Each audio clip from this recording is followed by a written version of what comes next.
What's up, fam? How you guys doing? Welcome back to another video. So, I'm just browsing through the news, and I'm here to bring you guys the news so you guys can be up to date on what's going on. I try to do the videos as much as I can when I have the time. So, here we're talking about, you guys probably have already heard. If you haven't, here you go. U.S. and Iranian presidents sign deal aiming to end the war. So I got a video that I'm going to show you guys. It's not this one, but what do you think about this? Please leave that in the comments below. What do you think about the war being ended? What do you think about the deal being signed by the U.S. and Iran? Is it a win? Is it a loss? Is it a tie? Just let me know in the comments below. So here we have the presidents of the U.S. and Iran have signed an initial peace deal aiming to end the war, allowing it to immediately take effect. The agreement includes reopening the Strait of Hormuz, a $300 billion plan of Iran's reconstruction, and the U.S. terminating all types of sanctions on Iran. So if you look at this, you can say that oil prices now should be going down in the U.S. and many other places in the world, and trade should continue to run as normal. Okay? So here we got, but the issue of Iran's nuclear program, the main reason stated by the U.S. for the conflict, is still to be negotiated over an extendable 60-day period. U.S. President Donald Trump, who signed the deal in France during the G7 summit, defended the proposal, saying it would stave off an economic catastrophe. He warned, though, that the U.S. would bomb the hell out of Iran if no final deal emerged. So basically what Trump is trying to say is that Iran signed the deal out of fear of being bombed by him. Okay? So what do you think about that? How do you think Trump handled this deal during the G7 summit? Okay? Iranian President Massoud also signed the document on Wednesday, Tehran confirmed. Iran's parliamentary speaker and key negotiator Mohammad Bagher told state media his distrust of the U.S. remained, and Iran's finger is on the trigger. So here we got Trump saying, I'll bomb the hell out of you if you don't sign this deal. And then over here, we got Iran saying, hey, just because we signed the deal don't mean I trust you. My finger's still on the trigger. So they're still enemies, but they're coming to a deal for the greater good of the rest of the world. So that way things can be in order and things can be in line and the world can function as normal, per se, right? If the enemy does not understand the language of logic, we will enter again with the language of power, he said. So this is interesting.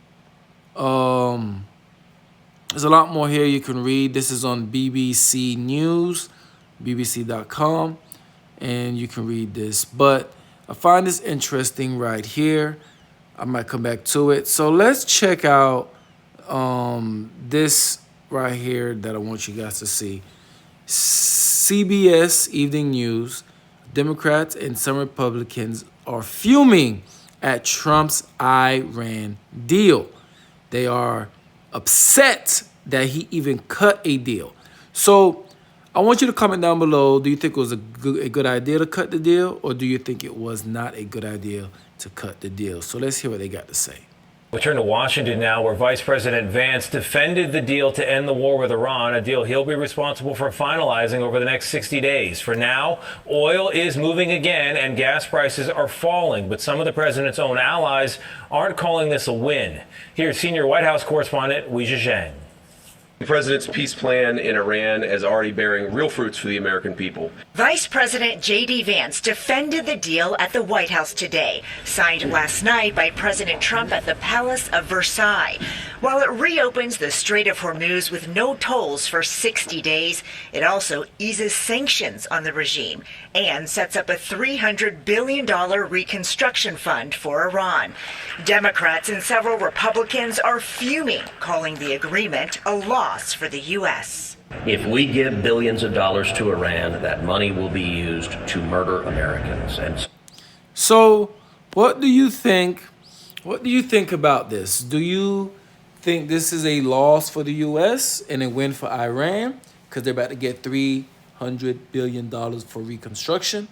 Or do you think this is a loss for Iran and a win for the U.S. because now the bombing has stopped and the Strait of Hormuz has opened back up? I want to know what you guys think, right? Because it's interesting and it's good to have friendly debates in the comment section below so we can hear what other people think and based on how this is affecting what's going on. I don't believe we should do that. Vance insisted the U.S. was not giving Iran any money unless it makes good on a peace deal. Have a little bit of faith in the President of the United States. The memo does not address Iran's ballistic missile program. Ending it was once a key goal for the administration. When and why did that change? And will the final agreement have any restrictions on these missiles? The Iranians don't give up the right of self-defense in their country. Defense Secretary Pete Hegseth slammed European leaders today for not assisting in the war. It was shameful. These allies, they put America's sons and daughters, our sons and daughters, at risk by denying them the predictable access, basing, and overflight that never should have been in question at all. Do you think the other countries should have participated in the situation that went down and contributed, and maybe this could have ended a lot earlier? Or do you think other countries did the right thing and stayed out of it? Part of the bipartisan criticism from lawmakers was that the White House kept them in the dark, they said, about what was in the agreement. In response, senior administration officials briefed them today about the deal and upcoming negotiations. Tony? All right, Weijia, thank you very much. So you heard that right there. So now, I want to know what you think about it, about the G7 summit, about what they said, whether it's a win or a loss. You can see right here that he signed the document at the G7 summit. Let's wait for the video to play. Should play. It should play. But, you know, it says here, every time we said something negative, like, guess what? We're not going to be able to settle. It would go down very big. Guess it's not going to play. But yeah, what do you guys think about that? You know, and that's all I got for this video. You can read the rest of this on bbc.com. But yeah, it has been signed. The war, the conflict has come to an end for now. And what does it say? The U.S. and Iran, Israel launched the war on Iran on 28th February, assassinating Supreme Leader Ayatollah Ali Khamenei and top military officials on the first day. So it is July at the moment, July 18th. So it's going on for a little bit. So what do you guys think about this? And I will catch you. Remember to like, comment, share, and subscribe. Then I'll catch you in the next video. Peace.